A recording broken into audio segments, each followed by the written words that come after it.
와, 정말 공들여서 일을 다 마쳤는데 상대방이 아직 안 끝났으니까 잔금은 못 줍니다. 이러면 진짜 눈앞이 캄캄해지죠. 이게 그냥 억지 부리는 것처럼 들릴 수도 있는데 사실 이 말 뒤에는요, 법에서 말하는 일이 끝났다는 것에 대한 아주 엄격한 기준이 숨어 있습니다. 오늘은 그 진짜 의미가 뭔지 한번 제대로 파헤쳐 보겠습니다. 여러분은 이런 상황 겪어보신 적 있나요? 아니면 주변에서 들어보신 적은요? 이게 시공사든 발주자든 계약 관계에서는 언제든 터질 수 있는 뭐랄까 시한폭탄 같은 문제거든요. 자, 지금부터 이 답답한 질문에 대한 법원의 아주 명쾌한 답을 한번 따라가 보시죠. 자, 한번 들어가 볼까요? 이 모든 논의의 시작점이 된 실제 사건이 하나 있습니다. 한 소각로 제작업체가 겪었던 일인데요. 이 사례를 보시면 법이 완성이라는 걸 얼마나 깐깐하게 보는지 바로 감이 오실 겁니다. 사건의 개요는 아주 간단합니다. 한 업체가 폐기물 소각로를 주문받아서 제작하고 설치까지 싹 마쳤어요. 업체는 당연히 자, 이제 약속된 잔금 주십시오 했겠죠. 그런데 소각로를 주문한 건축주가 아니, 이 기계 제대로 작동도 안 하는데 무슨 돈을 줍니까? 하면서 지급을 딱 거부한 겁니다. 결국 이 문제는 법정으로 가게 됐죠. 바로 여기서 법원이 아주 중요한 기준을 하나 제시합니다. 뭐냐면 우리가 보통 생각하는 일 다 끝났다 하는 거랑 법률적으로 따지는 일의 완성은 개념이 완전히 다르다는 거예요. 법원은요, 단순히 과정을 끝내는 것 그 이상의 것을 요구합니다. 그러니까 법에서 말하는 일의 완성이라는 건요, 그냥 설치가 끝난 상태가 아니라 계약했던 그 물건이 약속된 성능을 제대로 내는 바로 그 상태를 의미하는 겁니다. 그리고 여기서 진짜 중요한 포인트가 뭐냐면 그 성능이 제대로 나온다는 걸 증명해야 할 책임이 돈을 달라고 하는 쪽, 즉 시공사에게 있다는 사실이에요. 그래서 법원은 딱 두 가지를 봅니다. 첫째, 예정된 공정, 스케줄상의 마지막 단계까지 다 끝냈는가? 그리고 둘째, 이게 훨씬 더 중요한데요. 그래서 그 결과물이 약속했던 성능을 제대로 발휘하는가? 이 두 가지가 모두 예스가 되어야만 법적으로 일이 완성되었군요 하고 인정을 받을 수 있는 겁니다. 이게 좀 헷갈리시면 이렇게 생각해 보세요.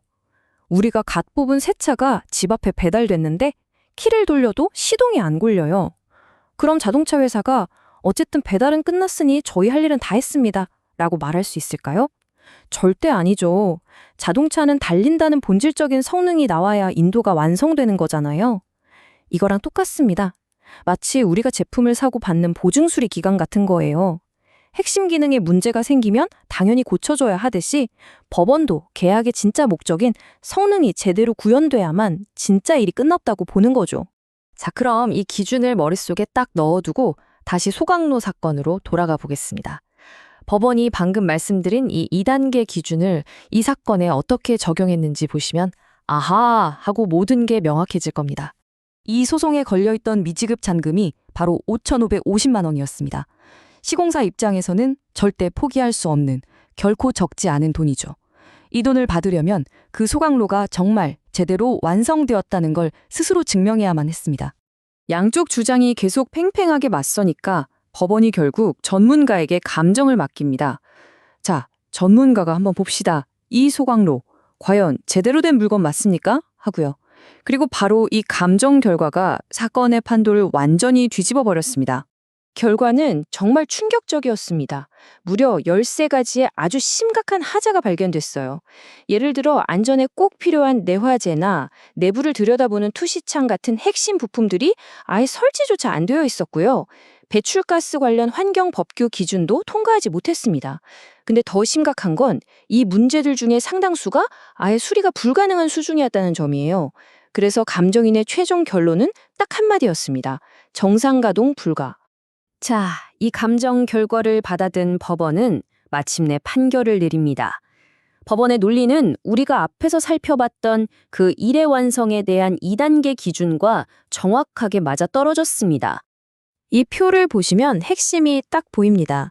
왼쪽의 시공사는 계속 설치 공정은 끝났지 않습니까? 이 물리적인 작업 완료를 주장했지만 오른쪽의 법원은 아니요. 요구되는 성능이 미완성입니다. 라고 판단한 거죠. 즉, 겉모습이 아니라 계약의 진짜 목적인 성능을 기준으로 삼은 겁니다. 그리고 이것이 법원의 최종 결론을 담은 문장입니다. 사회통념상 요구되는 객관적인 성능을 갖추지 못했다. 여기서 사회통념상이라는 말이 중요한데요. 이게 뭐냐면 보통의 상식을 가진 사람이라면 누구나 합리적으로 기대하는 수준의 의미예요. 그러니까 소각류면 당연히 폐기물을 안전하게 잘 태울 수 있어야 한다는 그 기본 성능을 갖추지 못했다는 뜻이죠. 바로 이 한 문장이 시공사가 왜 잔금을 한 푼도 받을 수 없는지를 명확하게 설명해 주는 겁니다. 결국 법원은 시공사의 청구를 전부 기각했습니다.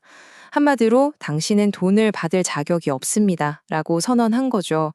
심지어 소송에 들어간 변호사 비용 같은 것까지 모두 시공사가 물어내라는 판결이 내려졌습니다.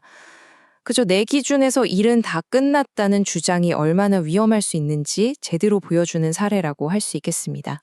그렇다면 이런 끔찍한 분쟁을 피하려면 도대체 우리는 뭘 어떻게 해야 할까요?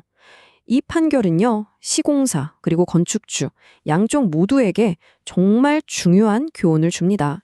먼저 건축주 입장이시라면 결과물이 약속된 성능을 내지 못할 경우엔 잔금 지급을 거절할 정당한 권리가 있다는 걸 꼭 기억하시고 모든 하자를 사진이나 영상으로 꼼꼼하게 기록해 두셔야 합니다. 반대로 시공사 입장이시라면 이제 다 만들었다는 말만으로는 안 됩니다. 계약 단계에서부터 어떤 성능을 구현할 건지를 아주 구체적으로 명시하고요. 공정이 끝났을 때는 성능 테스트 데이터나 감리 보고서, 준공 확인서처럼 그 성능을 객관적으로 입증할 수 있는 자료를 철저하게 준비해야만 합니다. 오늘 이야기를 통해 완성이라는 단어의 무게가 좀 다르게 느껴지실 겁니다. 자, 지금 여러분이 맺고 있는 계약, 혹은 앞으로 맺게 될 계약서를 한번 떠올려 보세요. 그 계약서는 단순히 작업 순서만 나열하고 있나요? 아니면 결과물이 내야 할 성능을 명확하게 정의하고 또 그 성능을 어떻게 증명할 것인지에 대한 방법까지 담고 있나요? 이 질문에 대한 여러분의 답이 바로 미래의 분쟁을 막는 가장 확실한 열쇠가 될 겁니다.